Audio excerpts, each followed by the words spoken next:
सभी प्रदेशवासियों को मेरा नमस्कार। उत्तराखंड के सभी देवी देवताओं को मेरा प्रणाम। आज मैं आप सबके बीच काफ़ी दिनों बाद लाइव आया हूं और लाइव आने का कोई विशेष ही मकसद है। मुझे उम्मीद है कि आप सभी स्वस्थ होंगे।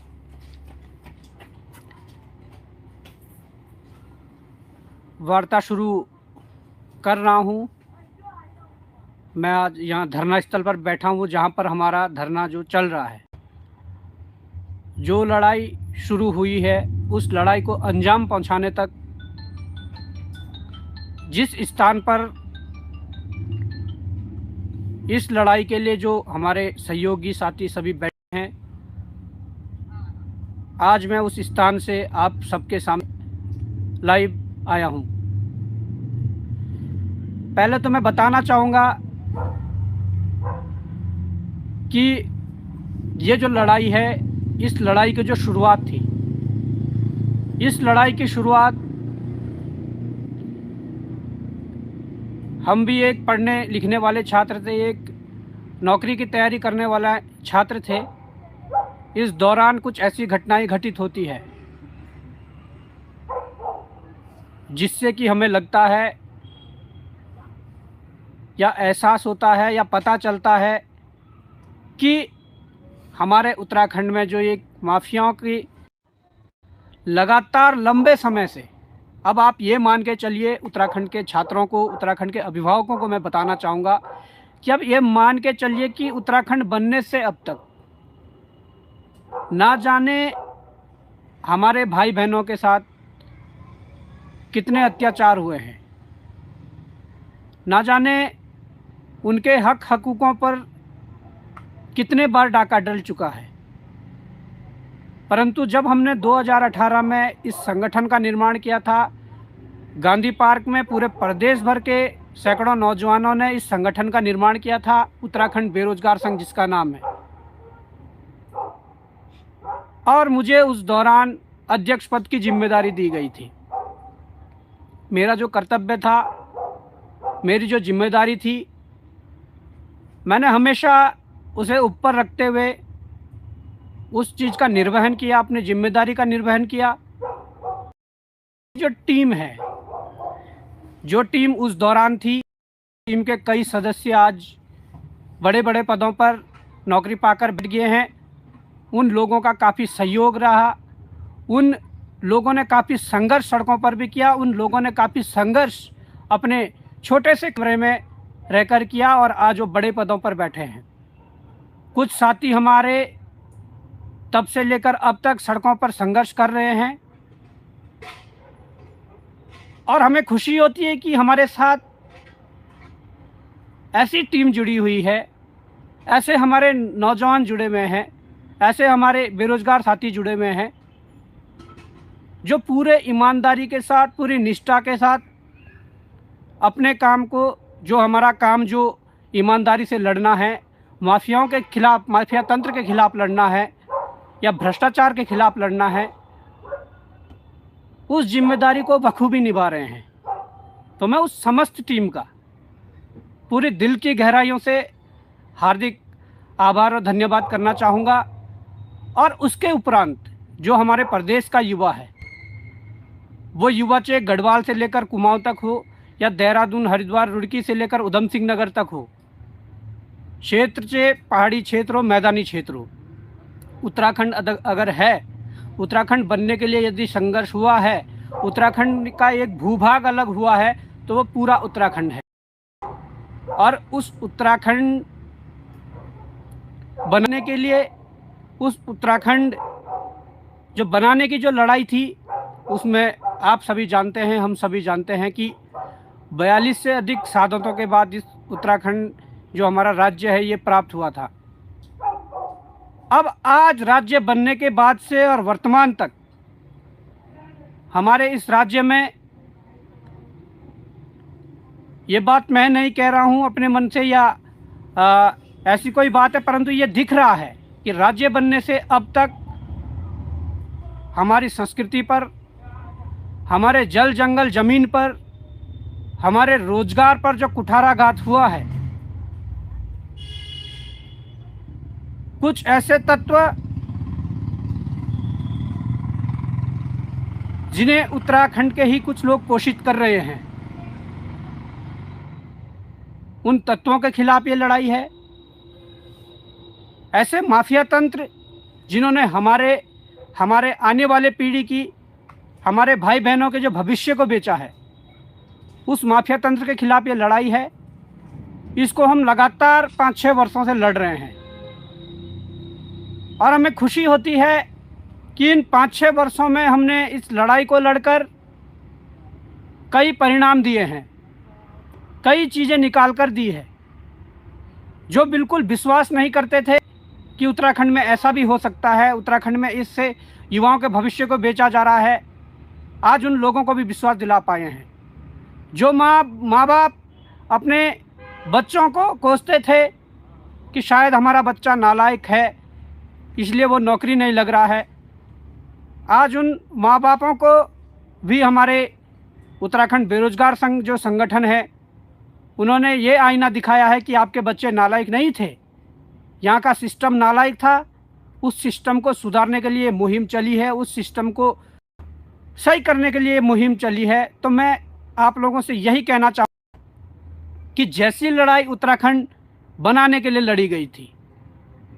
जरूरत है उत्तराखंड बचाने के लिए वैसी ही लड़ाई शुरू करने की,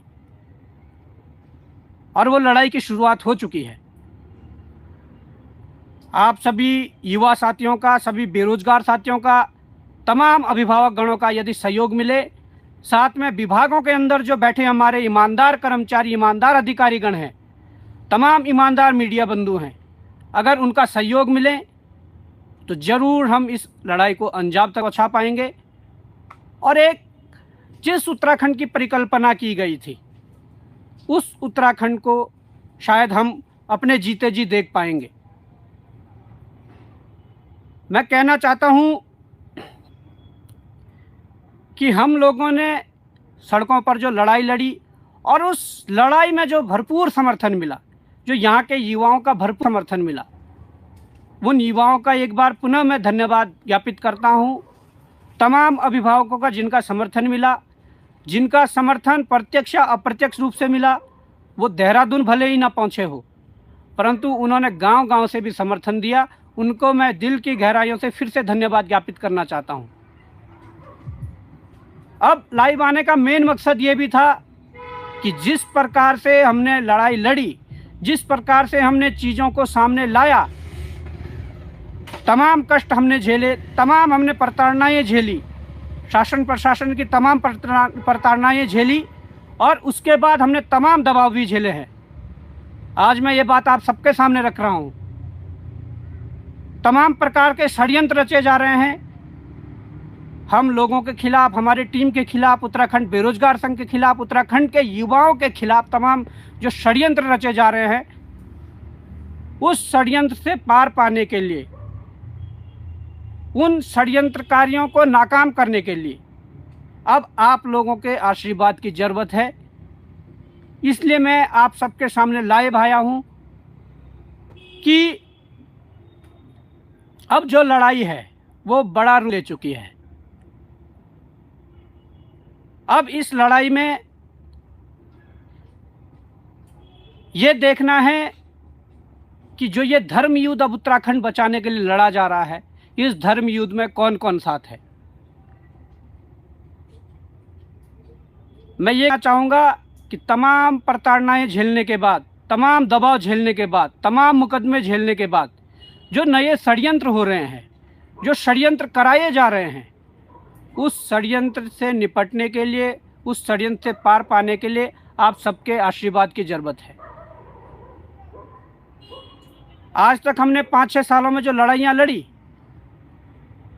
उसमें हमें तमाम ऐसे साथी मिले जिन्होंने बिल्कुल ईमानदारी से और पूरी निष्ठा अपनी कर्तव्य का निर्वहन किया और आज भी हमारे साथ कई साथी ऐसे बैठे हुए हैं जो बिल्कुल अपनी कर्तव्य का जो पालन कर रहे हैं और लड़ाई लड़ रहे हैं।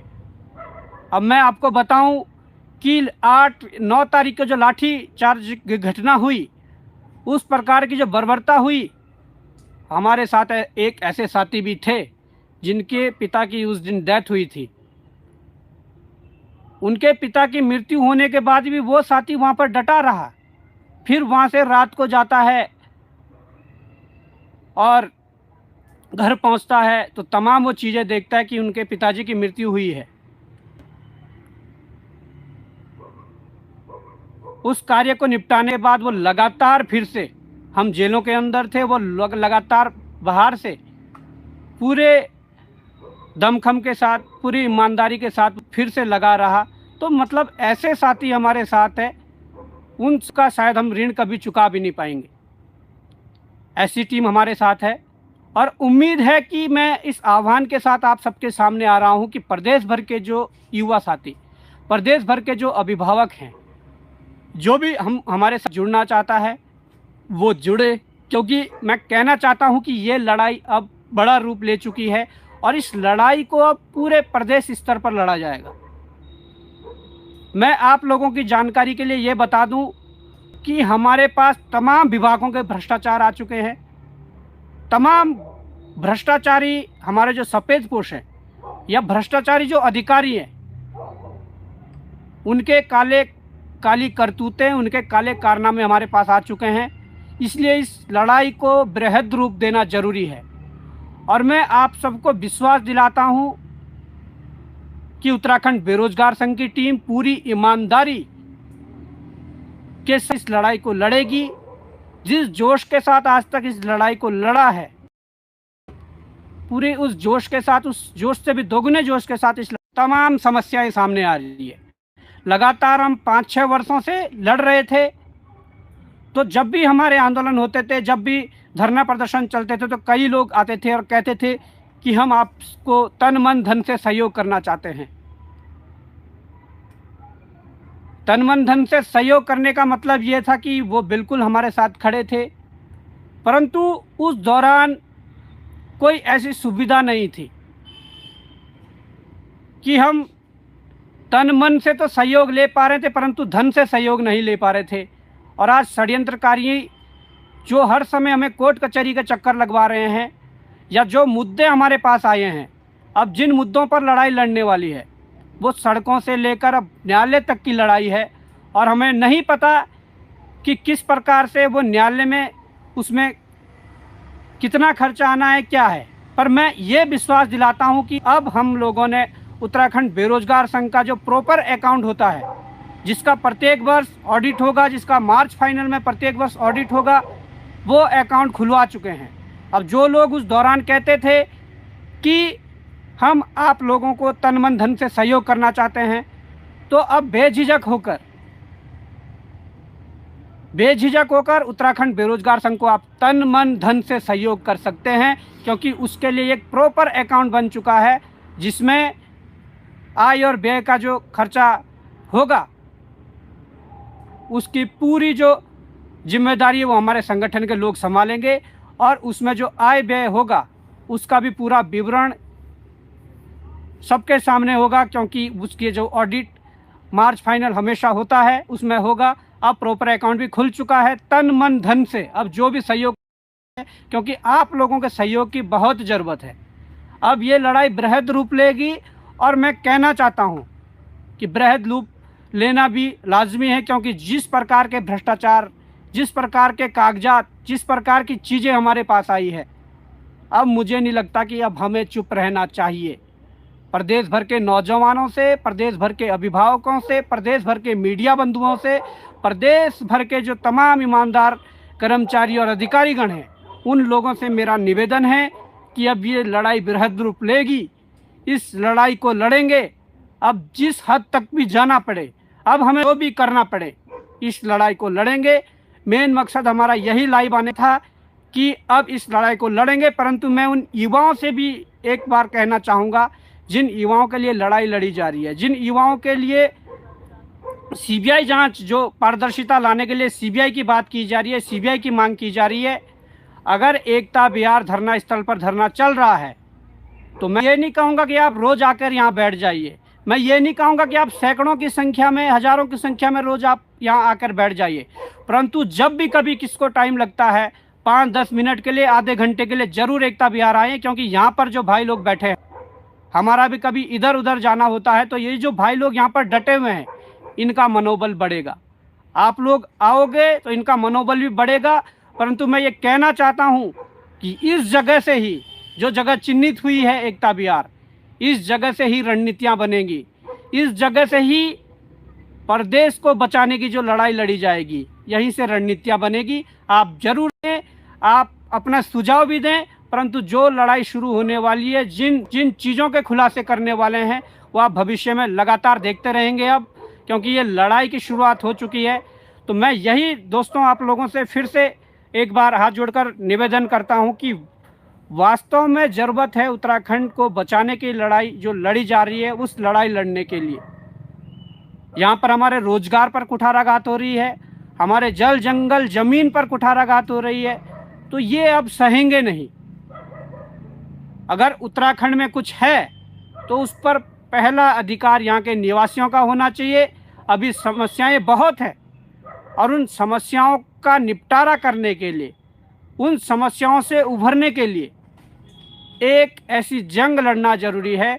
जो अंजाम तक पहुँचे। तो मैं आप लोगों को पुनः एक बार हाथ जोड़कर ये निवेदन करना चाहूँगा कि इस लड़ाई के सहयोग के लिए आप तन मन धन से हमें सहयोग कर, इस लड़ाई को हम पूरी ईमानदारी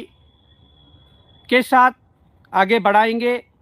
पूरी ऊर्जा के साथ इस लड़ाई को लड़ा जाएगा।